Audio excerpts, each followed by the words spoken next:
No hay ciudades sin barrios, no hay barrios sin viviendas, y sin vivienda no hay vivir.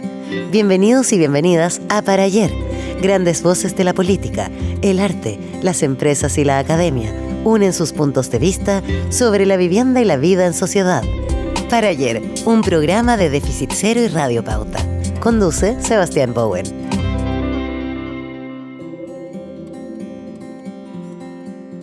Bien, en la conversación de hoy día tenemos a Álvaro Díaz.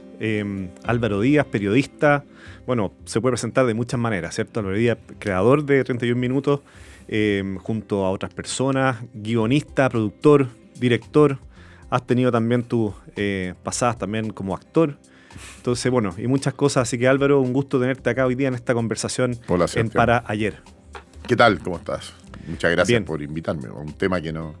El que sé poco, o sea, yo creo que todos sabemos harto de ciudad, lo que pasa es que no sabemos que sabemos nomás. Bueno, justamente la idea del programa es esa, pues que finalmente hablar de la vivienda, ¿cierto? Y hablar como de la vida, o hablar de la ciudad, hablar de la convivencia. Entonces, a partir de las vivencias, experiencias que cada uno tiene, finalmente todos podemos hablar de esa vivencia y experiencia. Y para partir nomás, preguntarte, tú naciste acá en Santiago. Yo nací en Santiago, en Las Condes, en el hospital de la Fach.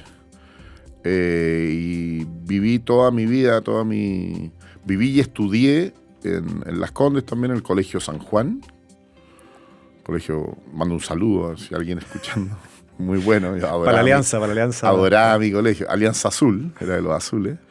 Y vivía en la Capitanía, en la Plaza de la Capitanía, y después viví en una calle muy, muy inorgánica que se llama Cuarto Centenario, que es una calle como con torres que hoy día da a la Rotonda Atenas, en esa época ni siquiera daba a la Rotonda, había un canal, así una cosa muy...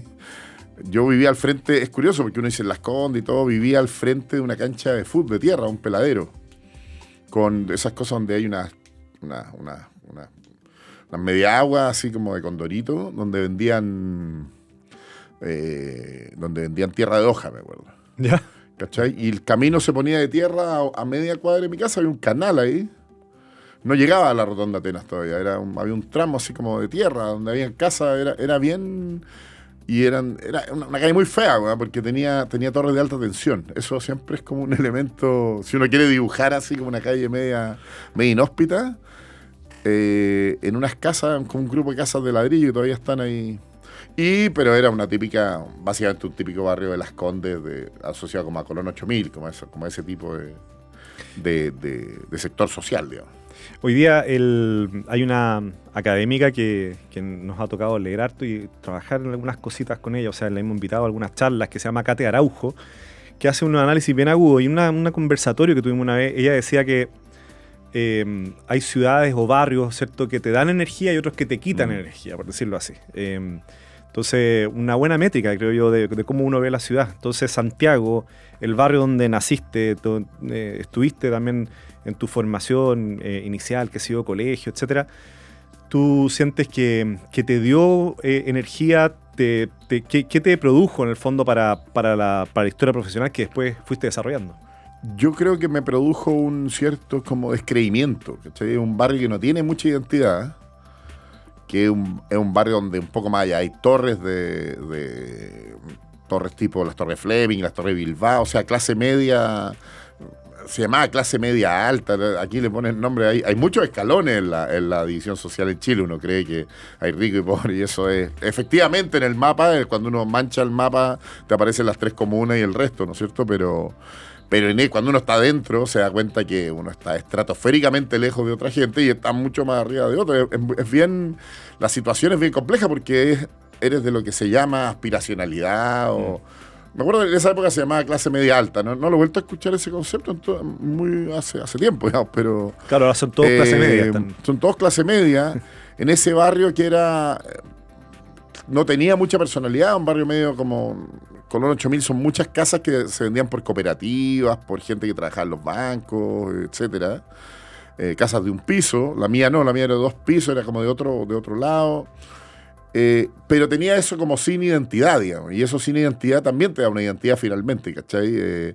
Como el descreimiento, como no tener una idea de no sé, pues hay gente que viene de un apellido, una familia, de un linaje, de otro. Que yo no tengo raíces, no heredé raíces de qué sé yo, hay otros que son familia italiana, Claro, como etcétera. que no hay algo sagrado. La pertenencia, claro, lo sagrado del lugar era todo lo contrario, era bastante como realismo.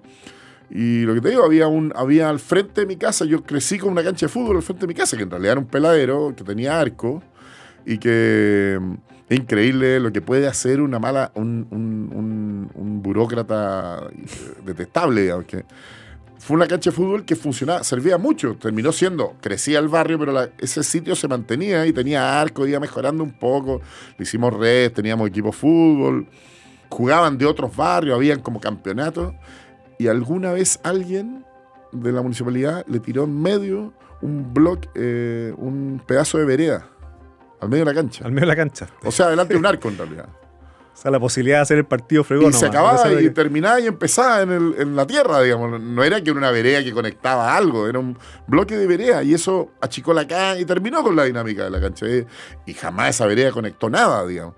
Y había siempre, claro, el deseo de sacar a esta gente que vendía tierra hoja, ¿cachai? Que era mi viejo que venía al centro, venía bastante como calle y él trabajaba en el negocio de los neumáticos, ¿verdad? Tenía que relacionarse mucho con micreros, con camioneros, pero aguachaba, sabía que tenía que aguachar a la gente, ¿cachai? Entonces tenía aguachado un curado, el pirata. Y el pirata llegaba a mi casa a pedir para tomar, y tocaba la puerta, con sed, digamos. Entonces yo claro, uno pinta Las Condes y para mí Las Condes un poco... eso también, digamos, ¿cachai? Una mezcla, y eso no era una rareza. Para mí yo no es que había una situación especial en relación con otro. Creo que había una mezcla media, incluso herencia media del campo, ¿cachai? Es interesante el punto que decís, porque a pesar de esa como falta de identidad, ¿cierto? Y por lo tanto descreimiento, al mencionar la historia de tu papá, hay un sentido de comunidad igual ahí. O sea, hay vecinos, vecinas, hay ciertas rutinas que se dan en ese barrio.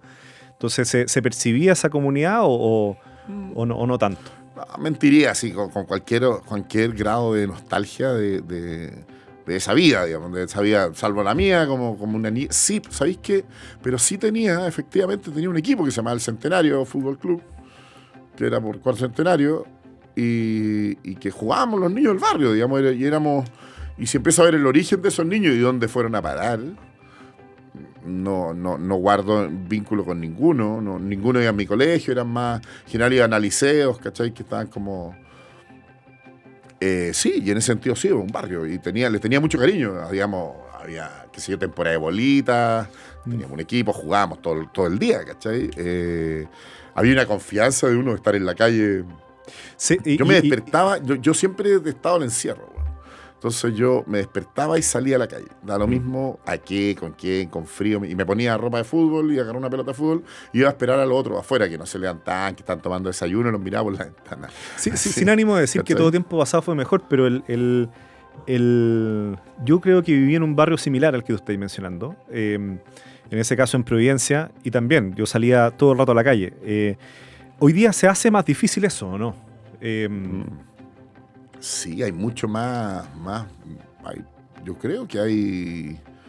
Por el tema de los autos, ponte tú, así sin ir más lejos. Desde eso hasta la sensación de inseguridad, de sensación de control de los niños. O sea, el hecho que que la tecnología te permita controlar la hora que quieras, o saber dónde está tu hijo, si llevó tal cosa, si se preocupó, nunca nos tocó eso, pero tampoco estaba la posibilidad técnica. Entonces, hay una cosa de desarrollo y cuando Chile avanza o se evoluciona hacia los gringos, digamos, no hace un modelo, no se convierte en Berlín, Santiago, no se convierte en Roma, entonces se convierte en un Cincinnati, o se convierte en un suburbio, en Detroit, que no sé, es una ciudad gringa difícil.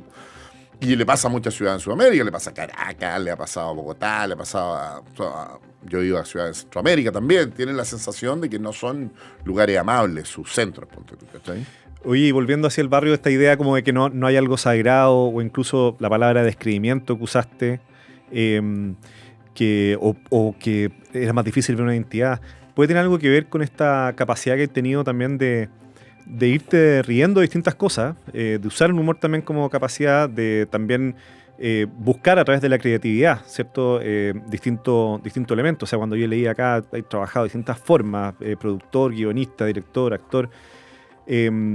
Hoy día repasando, ¿podéis ver algo de eso o creéis que es tirar mucho el elástico de la influencia de un barrio en tu historia? No, lo que pasa es que en mi vida hubo muy poca solemnidad. Y cuando hay poca solemnidad, lo que gobierna es el sentido común. Yo el otro día leía a alguien que decía que el sentido común y el humor eran más o menos lo mismo, ¿cachai? Que es que, no me acuerdo quién lo decía, pero en el sentido de que es como la descripción fría de las cosas, como tú las ves, sin darle ni un carácter o ningún valor que no tiene, digamos, o que es agregado dependiendo de quién se lo entrega. Entonces, sí, era un lugar donde era bastante difícil ver esa solemnidad. Hay un dibujante mexicano que dice la solemnidad es la mediocridad vestida de etiqueta, ¿cachai? Sí, yo siempre me creí con ese pensamiento, pero ponte tú, a mí pasa con los curas, ponte tú. Yo tenía un tío cura, entonces para mí los curas no eran algo, siempre se pintan los curas, o por el abuso, por esta autoridad. Para mí el tío cura era un tío chistoso, ¿cachai? Gracioso, singular, con sus cosas, sus motes, como todo el mundo, pero tenía una dimensión humorística, ¿cachai? Era cura nomás. Era cura, como el cura Condorito, ¿cachai? Tiene esa dinámica. Para mí no era alguien, no era una figura, era una figura relevante porque era mi tío, no porque se fuera cura, digamos, ¿cachai? Oye, en la conversa hay vuelto 2-3 veces sobre Condorito. Sí. ¿Qué hay en Condorito? ¿Por qué? Hay el viejo Condorito, mi hermano, que es arquitecto, pero es urbanista, vive en México, tenía todo un rollo con Condorito, me acuerdo una vez, y Pedro Peirano, mi socio, también tiene el mismo rollo, siendo casi sin conocerse de los dos, digamos, que te dicen, Condorito es un documental de la vida chilena de los 50, 60, ¿cachai? Y a mí siempre no me llama mucho la atención Condorito, curiosamente, pero sí veo muchos elementos de mi niñez y de la vida chilena que ya no está, que es como esa cosa media campo-ciudad, ¿cachai? O la mezcla de las dos, en el fondo. Como... Claro, ese choque y esa cierta paz. También hay una cosa como muy... que aún yo la reconozco mucho. A mí me gusta mucho la provincia. Digamos. Entonces yo salgo, tengo una casa cerca de Ancud, una cabañita. Me gusta esa vida y yo lo reconozco todavía. Y mi hermano me dice, mira, fíjate, los Condoritos, mientras más se internacionalizan, más van perdiendo el fondo, se va desenfocando el fondo. Y se van volviendo unos edificios que ya ni siquiera están delineados, ¿cachai? Se va perdiendo la ciudad que lo originó. ¿Cachai? Es como las ciudades de nosotros, ¿cachai? Se va perdiendo, y todos dicen se va poniendo más fome, el personaje ya no saben si es chileno. Antes era profundamente chileno y hay un mapa muy detallado de cómo es el entorno. Y a mí eso, yo cuando chico, yo creo que ni leía los chistes, pues. Me gustaba el paisaje dibujado, ¿cachai? O eran muy fome los chistes, pero el paisaje y esos personajes, Don Chuma... Hoy día no se ve, tú veis la batalla de Chile, ponte tú, todos son como un Chuma un poco, hablan así, hablan con medio de guaso, cantaditos, ¿cachai? Hablan de la revolución que vendrá, pero tiene una manera de hablar que como que todo un mundo que uno todavía vive en una parte de uno, sobre todo tú me preguntáis de mi niñez, yo la asocio mucho a eso, digamos. Al final, lo que hace Condorito, ¿cierto?, en esta lectura, como decís tú, un documental de la sociedad que está viviendo en ese momento. De hecho, la pobreza es como esa pobreza de los 60, justamente. Y hoy día lo que ustedes hacen en 31 minutos es una lectura también de la sociedad actual, pero que además lo traducen en un código para los niños, digamos, niños y niñas, ¿cierto? Un código infantil, o hacia allá es el público objetivo. Lo cual, visto desde uno, es aún más complejo. Entonces, ¿por qué esa elección? ¿Por qué finalmente fueron en ese camino? No, el camino de los niños era porque era una condición preestablecida para hacer un proyecto. Lo que pasa es que nosotros buscamos un proyecto que nos identificara a nosotros. Es como, no sé, yo tengo... Bueno, nos cruzamos en el mismo colegio. Sí. Yo voy a buscar a mi hijo. Yo con mi hijo me entretengo. Cerca de cuarto centenario, por lo demás. Sí. Son mi... No sé si mis amigos, porque son mi hijo, pero yo tengo una manera de comunicarme con mi hijo y yo siento que esa manera es mejor cuando ellos ven a una persona grandota de 50 años, no cuando ven a alguien que trata de entenderlo, ¿cachai? Sino que alguien que se comporta y que se quiere comunicar y que les tiene un afecto infinito y que lo admira, etcétera, pero sobre todo que quiere, a mí entretener a mi hijo, para mí es un desafío siempre, darle y entretenerme yo con ellos, conversando, buscando temas en común, buscando puntos de vista, estimulándolo, ¿cachai? Retándolo también a veces, ¿cachai? Y yo creo que esa comunicación es la que nosotros queríamos hacer en 31 minutos, que no se escondiera nunca el adulto que está ahí. Con su idea, con su mundo, con su antecedente, con sus rarezas, con sus defectos. Una especie de manual para entender al adulto, si queréis. Podría ser, digamos. ¿Quiénes son los personajes de 31 minutos? Son como niños que tienen todos los beneficios de los adultos, digamos, ¿cachai? Tienen autos, tienen casa, también. Son todos solos, ninguno tiene familia, ¿cachai? Su familia es estar en 31 minutos. ¿Y qué tienen en común? Un trabajo y la convivencia, digamos. Establecen como cierta, si bien como toda sociedad tiene distintos rangos y carácter y propiedades, digamos, recursos, son todos del mismo, son amigos, o no son amigos todos, digamos, conviven en un espacio, claro, tienen una función que es sacar un noticiero, ¿cachai? Todo eso es, yo creo que tiene mucho que ver con la niñez de... Lo contrario, ponte tú, a mí siempre yo he odiado, yo me crié en un colegio católico, mis hijos van a un colegio católico, esto podría serme contradictorio, pero que sepan desde tan temprano que existen los niños pobres. Yo encuentro que puedes entender que existen niños que les faltan cosas y que tú tienes, pero no que les digan que hay niños que tú, porque te genera una culpa inmediata y una responsabilidad que tú como niño, la verdad es que tú como niño no tienes tampoco recursos ni tienes un ingreso, ¿cachai? No, son tus papás los que tienen más suerte, más plata, etcétera. Entonces ya generan una asimetría que no se resuelve nunca, ¿cachai? Y yo tuve la suerte de ir a la Chile a estudiar periodismo en la Chile, y como no hay antecedentes y como está medio como que de dónde vení, lo que te pasó da lo mismo, sino que tú eres el que está ahí, siento que en esa instancia se rompe se genera una asimetría y ahí son tus capacidades, pero lo que pasa es que quienes tenemos mejores, quienes partimos de más adelante en la carrera como para tener mejores oportunidades y capacidades, somos los que nacimos en un mejor barrio, digamos, y los otros son el genio, weón, la han peleado durísimo, pero cuando te encontráis ahí, tenéis que... Es un agrado también eso, de esconder tu pasado y decir, ya, yo soy y valórenme por lo que sé, por lo que aporto, por cómo hablo, por lo entretenido o fome que soy, digamos, pero... y por la persona que soy, digamos, ¿cachai? No por mi historia, ni por mis culpas respecto a ti también, ¿cachai? Oye, interesante porque en lo que va la conversa, mencionaste tu tío cura, ¿cierto?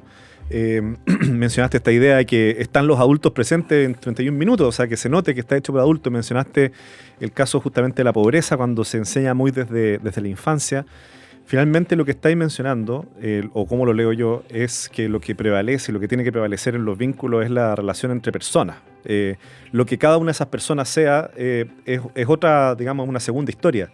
Pero primeramente nos encontramos como personas, digamos, más allá de si eres cura, más allá de tu historia social, más allá de si eres adulto o niño, finalmente reconozcámonos como personas. Yo tuve la suerte, la gran suerte de poder regalarle a mi hijo, adolescente de hoy, joven ella, un viaje a Europa, un mes. Y le dije, ¿sabes qué? Voy a gastar una plata... Quiero que conozcan Euro, que salgan de acá, de la parrilla, del asado, los amigos, de la pichanga, sino que vean algo que... Y yo creo que... Y fueron hace poco y volvieron felices. Infeliz si tu papá te regaló un viaje a Europa. Tuvieron que ahorrar, se pagaron sus otras cosas, pero un viaje a Europa es genial, digamos, en cualquier condición. Y yo creo que llegaron impresionados por dos cosas, por la sensación de poder desaparecer en un contexto social, es decir, yo ahí no soy nadie, lo que era muy agradable, ¿cachai? Y dos, ver los ejemplos de convivencia. No lo dicen así, pero lo que tú sentís que hay gente conviviendo cuando ves estas sociedades, Berlín, Londres, Ámsterdam, Hamburgo, etcétera, tú sentís que son, si te dicen por qué son más evolucionados, es porque conviven, porque el barrio turco y porque hay más gente, y porque la mezcla es muy grande, todo eso, claro, puede ser un lugar común muy grande, ¿cachai? Pero es cierto, po, y vivirlo, estar un rato ahí, de ir a comer, y que los datos no tengáis tú que estar haciendo la permanente decisión de si ir para allá es peligroso, ¿no? Bueno, la misma... O porque hay gente de otras razas, no voy a entender o no voy a saber o no voy a experimentar. Es muy estresante finalmente, ¿cachai? La vida así. La misma Kate Araujo que te mencioné al comienzo de la conversa, escribe un libro que se llama Las calles, y ahí citando a otro autor, no me acuerdo bien quién era, menciona que el factor como clásico de las calles, ¿cierto? Es el atributo de ser algo común y algo anónimo. O sea, tú cuando estás en la calle supone que eres anónimo, pero estás en un espacio que es común. Y que dice que en Chile, una de las cosas que se replica, en Santiago sobre todo, o sea, que más bien se produce, más bien que se replica, es que no son comunes y no son anónimas las calles. O sea, tú cuando estás en la calle, igual hay una forma de reconocerte quién eres, y estás en un espacio que parece que es propiedad de otros, digamos. O sea, entonces es bien interesante lo que mencionan tu hijo de Europa, que viven ese fenómeno del anonimato finalmente. Y de sentir que hay algo que está hecho para ti y para todo el mundo y que no es tuyo, que también es muy importante, digamos. Yo soy una persona relativamente curiosa y me llama la curiosidad cosas muy diversas, digamos. Entonces a mí me llama la atención la dehesa, ponte tú. ¿Cachai? Yo voy a veces porque, no sé, por alguna razón, bueno, me pego un pique y llego hasta el final, hasta los cerros, a veces porque me gusta ir a los cerros. Digamos. Y es un barrio donde tú te encontrás en cuadras larguísimas con un murallón, y va caminando un jardinero, una nana sola, van subiendo, dan ganas como de ofrecerle, pero te miran como miedo. No es si en Chiloé yo veo a una persona así, yo le paro y se sube y estamos, ¿cachai? Y vamos conversando. Allá hay una sensación de que ellos están avanzándose un espacio, entre dos espacios privados, en una micro que los deja muy lejos, o a veces paseando niños, ponte tú, ¿cachai? Y van a una plaza. Y yo, sí, pero ese espacio, evidentemente, o uno mismo te estacionás y así porque hay un mirador, y está bonito, bueno, y sentís que pasan estas camionetas de seguridad que está invadiendo un lugar. Y ese lugar más encima está invadiendo la parte desagradable del lugar, que es la calle. Y eso es muy triste para mí, o sea, es un barrio muy triste en el sentido de... Lo que pasa es que tiene una cosa muy curiosa esto incluso en la imagen de la secuencia de las casas, claro, todas iguales, se repiten cierta idea de guetos, finalmente son guetos blancos, digamos, ¿cachai?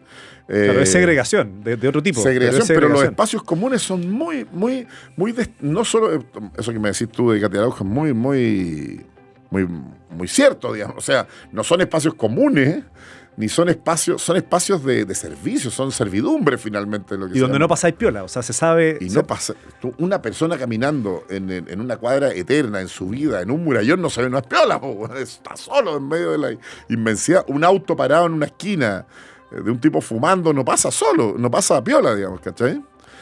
Y da la sensación de que es un diseño, así que no es gratuita, ¿cachai? O sea, la segregación yo creo que es uno de los temas más profundos que tenemos todavía en Chile a resolver. Y el tema de la vivienda lo cruza, ¿cierto?, transversalmente, sin duda, los barrios, etc. Quería ir a un punto que en algunas entrevistas que hay dado, me llama la atención una cierta sensación que me deja al leerte de tristeza frente a todo lo que pasó con el estallido social. Entonces... sigue estando esa sensación, ¿cómo has ido digiriendo, ¿cierto? A 3 años después, todo lo que pasó en Chile ahí, o sea, la explosión de sentimientos que hubo finalmente en el país durante esa época? Sí, absoluta, y sí, yo creo que quedó para siempre, como una especie de desesperanza. No, a mí yo escribí el día de la noche del estallido social, me fui yo cuando veo explotar o sea, incendiar la estación de metro, me acordaba de un texto de Allende sobre el metro y cómo el metro realmente era llevar el progreso, cómo esta idea del progreso, en el fondo tú al poner una estación de metro, y lo sabemos todos, pues, cerca de un barrio, está incluyendo a ese barrio, está diciéndole vengan para acá, ¿cachai? Y eres parte de que te hagan... que incendian las estaciones de metro y hay gente celebrando, y gente de acá arriba que tiene todos esos beneficios y que no le incendiaron la estación de metro. Gente que sabe perfecto y que eso le sirve a un montón de gente, ¿cachai? Si tú conversas con, no sé, yo soy muy... la persona que trabaja en mi casa, la Chari, somos íntimos amigos, conversamos, yo la empecé a llevar para que viniera, saliera de su casa, ir a La Pintana, me íbamos conversando lo que le dolía a ella, todo esto ver el desprecio por cierta infraestructura que se había instalado en Silva Enrique, en La Pintana, bien, y todo eso, cuánto le había costado a ellos traer a un supermercado, ¿cachai? Y todo eso saqueado y violentado, sobre todo ver la violencia y cómo eso estaba alentado por gente que uno supone inteligente, ¿cachai? Y fue una violencia sobre íconos de la ciudad. Y gratuito. Y cómo la ciudad se vuelve un campo de batalla. Bueno, Roberto Merino la calificó como ir a Sarajevo, decía, ¿cachai? Como un campo de batalla después de una guerra. ¿Y cómo veis que estamos? Y a mí eso me afectó de manera como yo iba, sacaba fotos como después, iba como no al evento mismo, no me agradaba nada, sino que y sobre todo veía una euforia de gente que yo considero inteligente, que son mis amigos algunos, y como sí, incendiarlo todo, por fin se acaba esto. Me dicen, bueno, si esto se construyó, se ha demorado mucho y ha sido un proceso virtuoso, ¿cachai? No, el centro era un lugar en los 90 y 2000, es como que se hubiera borrado la dictadura y lo que significó y cómo con los costos y con la desigualdad y cómo eso no se... Y finalmente yo lo vi como una especie de final del cuento de una ideología instalada en Chile en los 70, se llama el neoliberalismo, y que te va destruyendo todo el capital social que necesitas para que no ocurran esas cosas. Te destruyen las parroquias, los sindicatos, los centros sociales. Ustedes saben eso mejor que nadie. ¿Cuánto ayuda a tener un grupo scout? ¿Cuánto ayuda a tener una parroquia? ¿Cuánto ayuda a tener un sindicato? Modelos que no sea un narco, que el modelo de adultez sea otra persona, sea alguien talentoso, sea alguien, un profe que arme un equipo de básquetbol, ¿cachai? ¿Cuánto ayuda eso? ¿Cuánto construye eso? ¿Y tu lectura es que al cabo de todo este tiempo que ha pasado, ¿cómo veis que Chile está digiriendo eso? O sea, yo siento, a mí lo que me da la sensación es que no hubo un conocimiento. Puedo estar yo ser muy ignorante al respecto, quizás existe y no he sido sensible a eso. No es como que hubiéramos bajado de división, ¿cachai? No emanó de ahí un conocimiento, un movimiento cultural interesante, no emanó un discurso atractivo. No salió algo que dijera, ya mira, nos costó esto el parto, pero vale la pena lo que tenemos ahora que es este modelo, ¿cachai? Que realmente hubo una...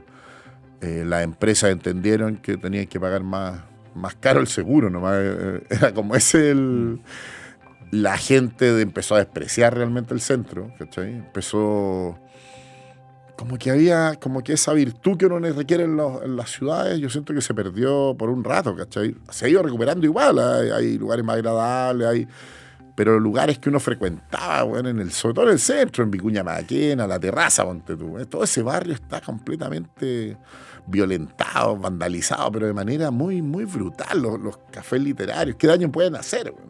¿Cachai? Y sobre todo defenderlos y uno defender esa y ser atacado por eso, ¿cachai? O sea, querés facho, querés... No, al contrario, para mí llevar los libros a la gente no puede ser no puede estar mal, ¿cachai? Generar dinámicas de encuentro, no puede estar mal, ¿cachai? Y que haya gente inteligente o gente privilegiada que haya defendido eso y haya hecho una especie de coraza para quedar bien con el pueblo, me parece una vergüenza. Y no, la verdad es que no perdí como mucha simpatía a cualquier idea de cambio. Eso me pasó, como que todo me parece muy lejano, digamos. Aún más descreimiento, decir. Sí, porque uno va envejeciendo también, pero te va a ir cerrando, te va a ir como ya no... Y sí en la creencia en pequeños proyectos propios que pueden generar, no por el resto, por uno y como uno... Yo siempre he pensado que mi función social es hacer lo más entretenido y atractivo posible en 31 minutos. Porque así le gusta a más niños y estoy haciendo bien mi trabajo. Hacer mi trabajo es lo mejor que puedo hacer por lo otro. No sé clavar, no sé diseñar. ¿No? Eso, entonces he pensado que sí, que hay que ir a cosas muy pequeñas, donde uno se sienta bien y donde no sea el dinero lo único, digamos, ¿cachai? La transacción así dura, Pero y uno puede aportar así desde no sé, sobre todo la promoción de cosas, o de promoción cuando digo, estoy hablando de libros, cine, música, las cosas que me gustan a la vida, ¿cachai? Oye, Y que Álvaro, me han hecho feliz, güey. y después de toda esta conversa, una pregunta para ver si no hay respuestas buenas ni malas, para que sepáis. Pero, ¿qué es para ti la vivienda digna? La vivienda digna.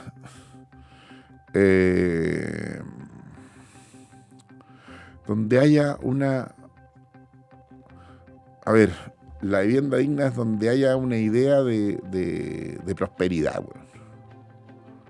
Así de, bueno, obviamente que tenga un baño, una cocina, agua potable, ojalá No, claro. calefacción, pero Una saliendo idea, de eso, una idea de futuro sobre también, todo decía. de prosperidad, sí. De prosperidad, creo que la prosperidad, incluso en lugares que podrían ser viviendas dignas, de hormigón, uno a veces no ve prosperidad, güey.